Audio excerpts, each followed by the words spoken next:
Fir'aun ini zaman Musa alaihissalam. 10 tahun Nabi Musa alaihissalam dakwahin. Wahai Fir'aun, wahai Fir'aun, wahai Fir'aun. Kau manusia biasa, kenapa kau ngaku Tuhan? Beriman kepada Allah, tetap dengan kerajaanmu. Nabi-nabi ini kalau datang, dia berdakwah, dia bukan mau ambil kerajaannya orang, enggak. Beriman kepada Allah, jalankan hukum Allah, kau tetap dengan rajahmu. Pemimpin perusahaan masuk Islam, tetap dengan perusahaannya. Tapi hukum Allah diterapkan. Tidak pernah Islam datang merampas apapun. Cuma keyakinannya diperbaiki. Ini ada Tuhan yang menciptakan langit dan bumi. Dan ingat, tetap kita berputar di poin yang penting nanti adalah di mana Tuhan kita Allah, kenapa tidak kelihatan dan bagaimana berhubungan dengannya. Ini pertanyaan puncak nantinya. Ini semua saya datangkan untuk mendongkrak pemahaman ke situ. Maka yang terjadi Bapak Ibu sekalian, Fir'aun ini didakwai 10 tahun oleh Nabi Musa alaihissalam. Setiap hari didakwain, tetap menolak. Saya simpulkan di akhir hidup Fir'aun pada saat dia mau meninggal, ada 3 kejadian besar merupakan tanda-tanda paling besar dari Allah SWT kepada Fir'aun. Tapi subhanallah, tekak, keras kepala, nggak mau masuk Islam, nggak mau beriman pada risalah Nabi Musa alaihissalam, maka Allah tenggelamkan sekalian.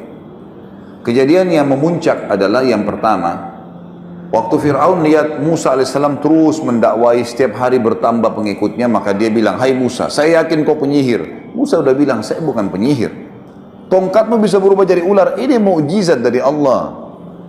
Tanganmu bisa mengeluarkan cahaya, karena Musa alaihissalam kalau tarik dari bawah ketiaknya, tangan kanannya keluar cahaya terang sampai silau, matanya Fir'aun bisa melihat.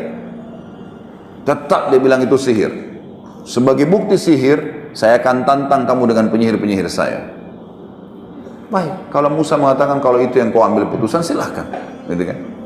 Iklankanlah di seluruh wilayah Afrika, seluruh Eropa, wilayah kekuasaannya, panggil semua penyihir yang merasa punya ilmunya paling hebat datang. Fir'aun undang. Fir'aun sudah dianggap Tuhan, datang semua dan boleh minta imbalan apa saja. Terkumpul dalam beberapa riwayat, ada yang mengatakan 1000 penyihir, ada yang mengatakan 10.000 penyihir. Kita ambil jumlah terbesar lah, 10.000 penyihir datang. Semua mengaku hebat. Begitu mereka ketemu sama Fir'aun, sebelumnya Fir'aun sempat tanya Musa, wahai Musa, kapan nih pertandingan kita, kapan nih antara kamu dengan penyihir-penyihir saya? Musa alaihissalam tahu ada satu hari dulu, di zaman itu namanya hari zina, Yaumuz Zina, dalam Al-Quran dikatakan. Hari zina ini Bapak Ibu sekalian adalah hari di mana Fir'aun keluarkan singgasananya di depan halaman istananya, lalu orang-orang pada datang menyembah dia, semua yang menyembah dikasih apa yang dia minta. Seperti itulah. Sama dengan Namrud, mirip. Tapi ini ada hari memang ditetapkan setiap bulan, hari itu dikenal dengan hari zina, gitu kan?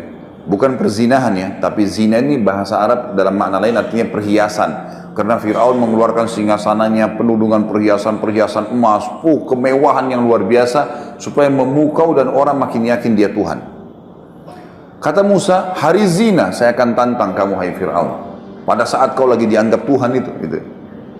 Baik, Fir'aun dengan sombongnya mengatakan baik, kumpul semua orang. Dan pada saat itu memang lagi berkumpul banyak orang. Beberapa athar menyebutkan sampai puluhan ribu orang berkumpul. Kumpul semua orang. Lalu datanglah penyihir-penyihir ini lalu berkata kepada Fir'aun, wahai Fir'aun, apa balasan kami nih kalau kami menang? Kata Fir'aun, apa saja yang kalian minta? Dan kalian akan menjadi orang-orang pendekat saya, dia menjadi penasihat-penasihat saya. Mau apa saja bisa dapat. Lalu kata mereka, mana lawan kami? Kata Fir'aun itu sana, 2 orang, Musa dan Harun. Mereka bilang, cuma 2 orang itu yang kita lawan. Penyihir-penyihir dengan sombongnya menantang. Cuma 2 orang, lalu untuk apa semua penyihir ini? Kata Fir'aun, bunuh dulu dia. Hilangkan orang ini, baru kau bisa dapat. Tidak usah anggap remeh. Baik, semua penyihir-penyihir ini sepakat kumpul. Kita nggak usah lama-lama nih, mumpung lagi ditawarkan jabatan yang tinggi. Keluarin ilmu pamungkas kita saja. Ilmu tertinggi dalam ilmu sihir adalah ilmu mengubah benda yang tadinya tidak bergerak jadi bergerak, atau berubah dari wujud aslinya berubah ke wujud yang lain, gitu kan? Seperti misalnya tali berubah jadi ular, pohon kesannya bergerak, tidak ada suara tiba-tiba kesannya ada suara, dan seterusnya. Seperti itulah. Untuk menakut-nakuti orang, karena kalau seseorang tidak takut maka tidak akan berpengaruh semua itu. Syaitannya nggak bisa buat apa-apa. Lihat tuh para penyihir-penyihir sekarang, kalau mereka mau menghipnotis orang, gitu kan, di TV, menepuk orang supaya bisa buat seperti yang dia mau. Sistem penyihir yang dilakukan, harus orang-orang itu dulu dikuasai sama dia, minimal takut, minimal percaya, baru bisa. Kalau tidak percaya atau tidak takut, disuruh turun dari panggung, nggak bisa, dianggap nggak bisa, karena ini nggak bisa dipengaruhi oleh syaitan, gitu kan. Orang kalau punya keyakinan kuat tidak bisa, gitu. Maka akhirnya penyihir-penyihir ini pun berkata, kita keluarin pamungkas ilmu bang. Apa itu? Tali-tali diubah jadi ular. 10.000 orang semua ini pegang tali, kemudian mereka lempar untuk dijadikan sebagai ular yang bergerak. Pertamanya mereka bilang pada Musa, wahai Musa, kamu yang nunjukkan kemahiranmu dulu atau kami duluan? Kata Musa, silahkan duluan, lihatkan saja. Maka mereka pun akhirnya, kata Allah, mengubah tali-tali mereka, yukhayyalu min sihrihim annaha tas'a, mengubah dengan sihir mereka seakan-akan tali itu bergerak, berubah jadi ular dan bergerak. Maka semua orang bersorak-sorak waktu itu. Luar biasa ini kejadiannya, dan banyak puluhan ribu orang menyaksikan. Fir'aun pun dengan banggahnya duduk di singgasananya melihat kejadian tersebut. Nah, ini sudah luar biasa, 10.000 lawan 2 orang nggak mungkin. Sempat Nabi Musa alaihissalam dalam Al-Quran dikatakan fa'aujasa fi nafsi khifatan Musa. Musa alaihissalam sempat takut sejenak, sebentar, ragu nih. Lalu Jibril datang mengatakan, kulna la takhaf, kami berkata kepadanya, jangan kau takut, innaka antal ala, kau pasti menang. Wa alqi ma fi yaminika talqafu ma sana'u innama sana'u kaidu sahir wa la yuflihu sahiru haitsu ata. Yang mereka lempar yang di tangan kananmu tongkat tuh di lapangan yang sedang ada pertandingan, gitu kan? Maka pasti akan membatalkan semua sihir-sihir mereka. Karena yang mereka lakukan adalah perilaku sihir, dan sihir tidak akan pernah bisa menang dari arah manapun dengan ayat Allah. Tidak mungkin bisa menang, gitu kan.